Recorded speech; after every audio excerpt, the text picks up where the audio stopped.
Ibu Yauliani. Bu Debi, apakah konsumsi fish oil menyebabkan radang sendi? Hoax. Siapa sih yang bikin? Baca di mana sih?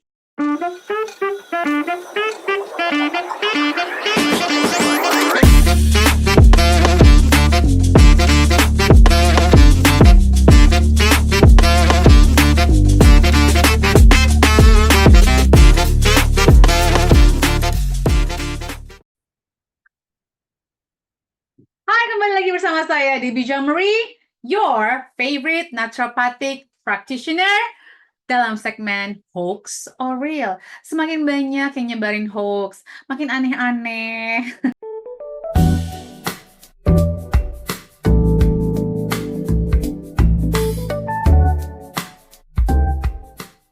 Saya akan coba jawab dari sisi naturopati, tentunya semuanya berdasarkan bukti ilmiah, jadi scientific evidence. Bagi teman-teman yang penasaran gimana caranya saya bisa ikutan bertanya-bertanya di segmen Hoax or Real, or Tanya Sehat Debbie, teman-teman bisa ikutan atau follow dulu ya, follow Root of Life UK, ROOTOFLIFE di Instagram. Nah, nanti tiap weekend akan ada pertanyaan-pertanyaan, ada Q&A session. Nah, bisa bertanya di situ. Nanti saya jawabnya di sini. Jadi jangan lupa untuk ditonton YouTube-nya juga. Oke, jadi sebelum teman-teman subscribe please, karena subscribe itu gratis. Dan subscribe itu bisa membantu akun ini bisa berkembang lebih besar. Nanti kita bisa memberikan hadiah-hadiah yang lebih bagus, memberikan informasi yang keren, mungkin malah bisa membuat program-program yang luar biasa untuk membantu masa depan Indonesia, generasi penerus bangsa lebih sehat lagi, lebih alami. Oke, jadi jangan lupa untuk dipencet tombol subscribe-nya dan di-share videonya apabila ini bermanfaat. Semoga ini membawa manfaat bukan hanya untuk teman-teman saja, tapi untuk seluruh keluarga, orang-orang yang dekat dengan Anda. Oke, kita mulai ya. Pertanyaan pertama, hoax or real? Ibu Yauliani, Bu Debi, apakah konsumsi fish oil menyebabkan radang sendi? Hoax. Siapa sih yang bikin? Baca di mana sih? Tadi saya juga klien saya ada yang bilang temennya kalau makan ubi bisa menyebabkan polip. Ya Tuhan, ini mengarang bebas. Udah bukan hoax lagi ya, tapi benar-benar kayak fitnah. Fitnah lebih kejam dari pembunuhan. Ini sangat merugikan sebenarnya.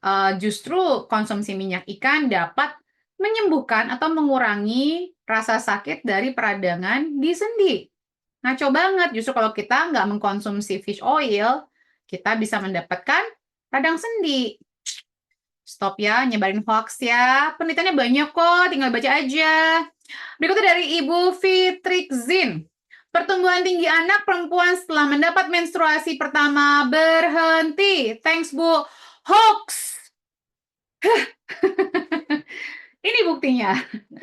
Jadi sebenarnya kalau fenomena ini terjadi, yang teman-teman harus pahami sebagai orang tua adalah, dan sebagai yang punya badan, maaf ya rambut saya tuh belum, lagi nggak kepengen nyatok-nyatok, nggak kepengen ngeblow-ngeblow, jadi ini saya pakai bandu aja lah ya.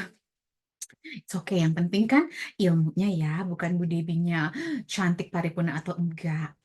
Jadi, pada saat seorang anak perempuan mulai menstruasi, kebutuhan nutrisinya, terutama mikronutrisi yang dapat meregenerasi DNA-nya, membantu pertumbuhan dan lain-lain itu bertambah. Tapi kebanyakan justru anak-anak umur segini makannya lebih berantakan, makannya di luar, makanan yang fast food, jadi tambah boncos kekurangan mikronutrisinya, gagal tumbuh deh atau gagal nambah tumbuhnya. Di mana tuh ibu-ibu dan adik-adik semua?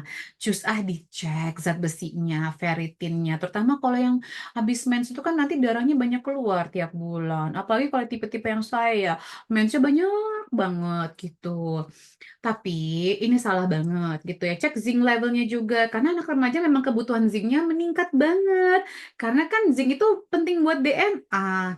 Terus juga vitamin D-nya kalau mau tambah tinggi, tulangnya harus kuat. Kunci tulang kuat itu adalah dari vitamin D-nya, sayang. Segera cus cek video saya tentang vitamin D biar teredukasi. Oke? Jadi ini hoax karena saya sebelum mens saya itu pendek sekali. Saya tuh dulu kalau teman-teman saya yang kenal saya di SMP, saya tuh mungil ya. 140-an cuman deh tinggi saya. Dan adik saya juga yang cewek segitu. Um, tapi saya memperbaiki pola makan, terus saya banyak olahraga seperti berenang dan main basket. Waktu itu ya hitungannya mungkin saya vitaminnya nggak kekurangan ya, karena saya memang seharian di lapangan basket. Pakai celana pendek, pakai kaos segini ya gitu. Jadi ya mungkin saya juga cukup, saya nggak pernah ngetes dulu, orang tua saya belum teredukasi. Sekarang kan ibu sudah teredukasi, sok atuh dicek iron ferritinnya, sok atuh dicek vitamin D levelnya, dicek zinc levelnya. Oke, jadi ini hoax. Berikutnya, Brenda Sucipto, breast milk jaundice berhubungan dengan makanan saat hamil dan menyusui. Real, ini real. Jadi, teman-teman, kalau ada yang bilang hoax di luar sana, ibu hamil mah makannya bebas. Sebel. Ya bebas aja kalau nanti mau punya masalah sama anak-anaknya. Nggak ada tuh makan yang bebas pas lagi hamil. Makan yang penuh nutrisi. Pastikan kebutuhan nutrisinya terpenuhi. Biar nanti breast milk-nya tidak menyebabkan hal-hal yang bisa merugikan bayinya dan diri kita juga. Berikutnya dari Ibu Ania Anissa.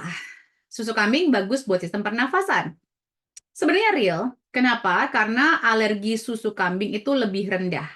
Jadi kenapa susu sapi itu bisa mencetus mucus production, produksi lendir yang malah nanti bikin dahaknya lebih banyak. Karena banyak yang alergi. Orang Indonesia itu 80-100% dari intoleran, sayang. Jadi daripada susu sapi, mendingan susu kambing. Tapi ada yang lebih bagus lagi, susu manusia. Asinya ibu itu lebih bagus lagi dibandingkan susu kambing. Jadi bukan berarti susu kambing itu bagus buat sistem pernafasan ya.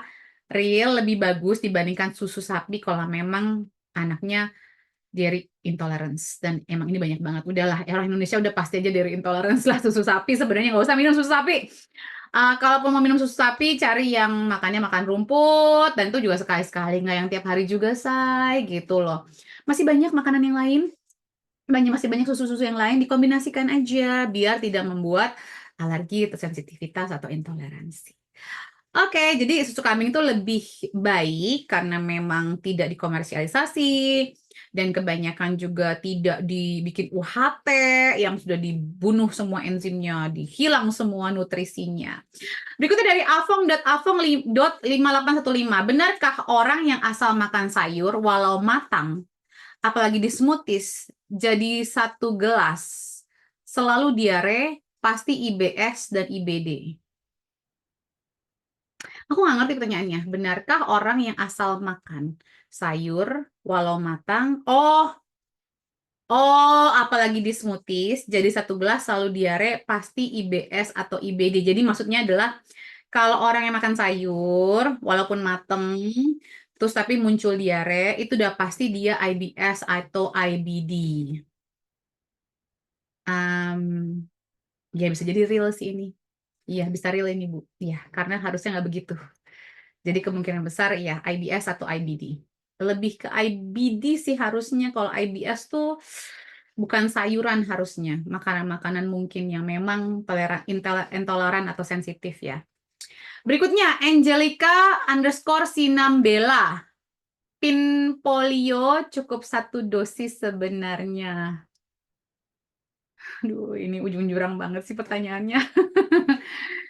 um, Jawab nggak ya? Pokoknya saya setuju dengan yang versi lama, yang jadwal lama, yang memang sudah teruji. Yang baru, yang belum teruji, tunggu aja sampai lulus uji. Sampai jelas efek sampingnya apa. Begitu jawaban saya. Terima kasih. Berikutnya, Wina Baharudin. Anak di atas 3 tahun nggak perlu tidur siang. Hoax. Hoax lah, siapa yang bilang?